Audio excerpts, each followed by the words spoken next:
beloved Boss Mike Cervera. Mayroong mga korte daw. O, doon daw kayo pumunta. Hindi yung panawagan sa mga military, gagamitin nyo sila. Gagamitin nyo, susuhulan nyo na para bang tanga na parang katulad lang ni Pukis na mukhang tanga. Oh. Tignan nyo, mga kababayan ko si Pukis, ha? O, yan o. Cards ay dito sa ating mga Facebook post. Oh. Okay. Sinasabi nilang seditious. Hindi doon. Kita nyo kung gaano kasinungaling tong mama na ito, ha? Ewan ko bakit naging general ito. Pero mga kababayan ko, nuknukan din ng sinungaling. Oo. Ibang klase. Huling-huli ang kasinungalingan netong matanda na to. Oo. Sa rally na yon. Ewan ko bakit pagka nadidikit kay Digunyo, nagiging parang mga siraulo. Bakit ganun? Bakit ganun mga kababayan ko? Kapag nadidikit kay Digunyo, yung mga tao, kahit na mataas ang pinag-aralan, kahit malayo ang narating, mga kababayan, nagiging siraulo. Oh. Okay. So, yun nga.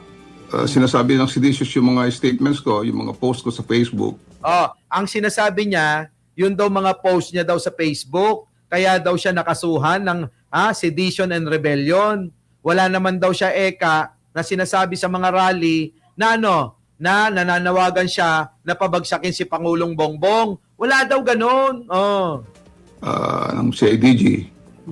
Pero I won't discuss this in detail dahil nasa korte na. Yeah. Let's see. But we are confident na mapapanalo namin yung case nito. Our lawyers are very, very confident. Paano mo maipapanalo? Diyan pa lang sa interview mo, nagsisinungaling kang matanda ka. Ito ho, isa sa dahilan, ito. Post lang daw mga kababayan. Pakinggan ninyo. Kung gaano kasinungaling yan si Puki. Pukis.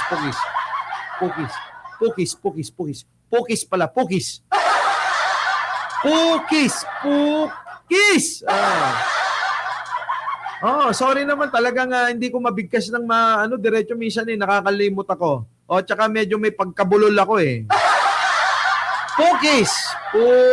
Ito na Pukis. General Romeo Bronner. Yan.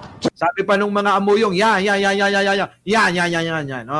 of Staff, Armed Forces of the Philippines, at sa lahat ng mga kasundaluhan, General Milencio Nartates Jr., Naku! Chief Philippine National Police, at sa lahat ng kapulisan, malinaw na malinaw, nagtatangis ang langit. Kita nyo? Narinig natin na Nagtatangis daw ang langit. Di ba? Kita nyo, nagtatangis pa daw ang langit, ginamit pa ang langit. Para kanino? Nagtatangis para kay Duterte. Oo, demonyo yung tumatangis daw. kita natin ng ating Commander-in-Chief ay hindi karapat-dapat. Nako, ayan dahil na. siya ay magnanakaw at siya ay bangag. Tamad daw mga kababayan, pero napakarami na na trabaho ang nagawa ng Pangulo. Ngayon po nagpapasinaya siya, diyan po siya event ng Department of Education. Yung pagiging paggamit na ng AI ng mga mag-aaral. Ano yun? Pukis. Kaya ang taong bayan, pakinggan ninyo ang kanyang sinisigaw. Wala na, bulok ka na. Ang problema kasi kapag nagngangawa ka ng ganyan, damay-damay, pati angkan mo. Pakinggan ninyo ang mga taong bayan. Ang sinasabi ng taong bayan, kayo ay kampihan ang taong bayan. Bakit? Kakampi naman namin ng Pangulo Kinakampihan kami Di ba? Kinakampihan kami. Sa laban na ito, mag-resign. Umalis na ang ating presidente. Mag-withdraw ng support. Ayan ang na. Armed Forces of the Philippines. Patay! Kita nyo? Sinabi niya mag-withdraw na daw ng support. Ang alin? Armed Forces of the Philippines. Pati na rin ang kapulisan. Sinungaling. Tanda-tanda mo na. Ayoko naman sabihing pangit ka.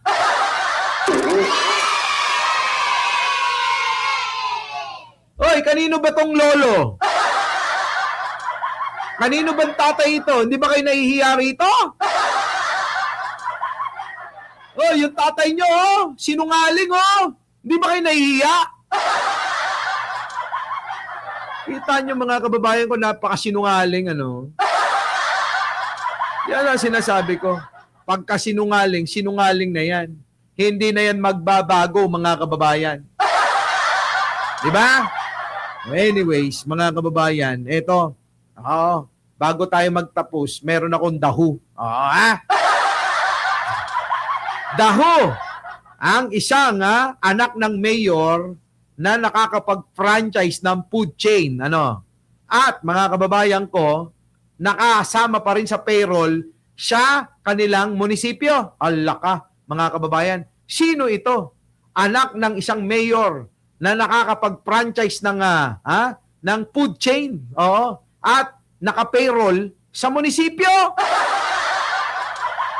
Meron ba kayo na nalalaman na ganyan? Baka mamaya taga-barangay nyo. Diba? Baka mamaya Ariel Malagum taga-barangay yung Michelle Reyes tong Lovely Dominguez. Itong anak ng mayor na nakapag-franchise ng food chain at naka-payroll pa diyan sa munisipyo nyo. Daho. Parang anak lang ni Pulong, ano? Parang style Duterte lang, mga kababayan. Bang klase. So anyway, mga kababayan ko, humaba yung oras natin. Pero mamaya talakayin natin to Dahu. Ayan McDonald's branches ang Eto mga kababayan ko Dahu ite. Paano nagkaroon ng McDonald's branches ang anak ng isang mayor? Habang ang pangalan niya ay nakalista pa rin sa city payroll. Naku, baka mamaya anak ng mayor nyo yan. Ano? Paano nakapag-franchise ng food chain at nakalista pa rin ang pangalan sa payroll? Nako, lagot na. Mamaya dapat sa pagbabalik natin, meron kayong kasagutan dyan, mga kababayan ko. Mag-research na kayo, So muli, mga kababayan ko, hanggang dito na lang at magkita-kita po tayo. Opo, mamaya po ulit, manananghalian lang po ako. Maraming salamat sa pagsama at sana maging masaya ang araw ninyo.